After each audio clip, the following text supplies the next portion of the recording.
여러분은 아침에 일어나 가장 먼저 무엇을 하십니까? 아마 화장실 가고 컵에 물 받아 각을 하거나 양치질을 하실 것입니다. 그런데 여기서 주의해야 할 게 있습니다.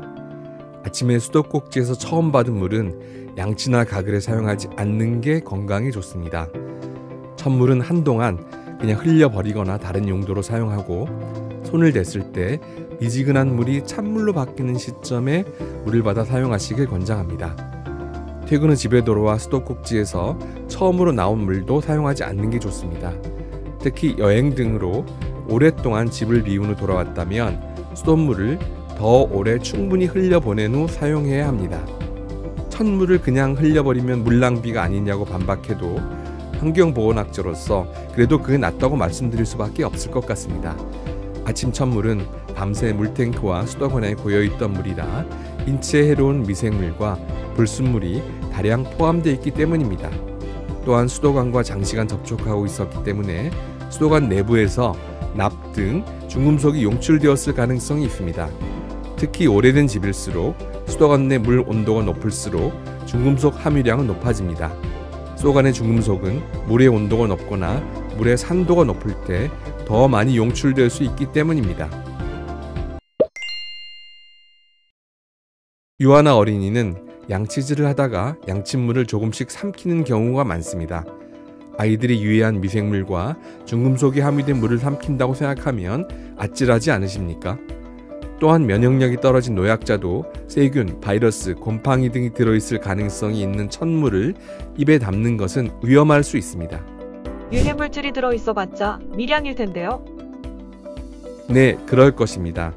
하지만 매일 혹은 하루에 여러 번 반복적으로 세균, 바이러스, 곰팡이, 그리고 중금속에 노출되어 위험을 자초할 이유는 더더욱 없습니다. 특히 중금속은 일단 체내로 들어오면 몸 밖으로 잘 배출되지 않고 인체 기관과 뼈에 축적되어 평생 동안 피해를 줄 수 있습니다. 어린이가 납에 노출되면 아무리 적은 양이라도 지능이 낮아지는 것으로 밝혀졌습니다. 납 노출은 무조건 피하는 게 상책입니다. 아침에 일어나 수도꼭지에서 나오는 물에 손을 대보시면 미지근한 물에서 차가운 물로 바뀌는 순간이 있을 것입니다. 이때부터 물을 받아 가글이나 양치질에 사용하시면 됩니다. 첫물을 그냥 버리기 아까우면 받아서 설거지를 하거나 화분해 주시면 됩니다.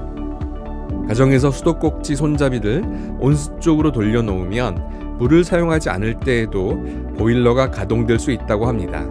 즉, 불필요한 전기와 가스가 소모될 수 있습니다. 손잡이를 찬물 쪽으로 돌려놓는 습관을 들이면 경제적으로도 이익이 됩니다. 특히 중금속은 찬물보다 온수를 사용할 때 더 많이 나옵니다. 수도관이 뜨거우면 중금속이 더 잘 용출될 수 있기 때문입니다. 2019년 기준으로 우리나라 주택의 약 62%는 아파트라고 합니다. 아파트 물탱크의 위생 문제는 여전히 논란거리입니다. 대다수 국민이 아파트 물탱크에 머물렀던 물을 사용하는 현실에서 아침 첫물을 흘려버리라는 오늘의 이야기를 잘 기억하고 실천하신다면 건강관리에 도움이 될 것입니다. 이상 환경보건학 박사 전상일이었습니다. 감사합니다.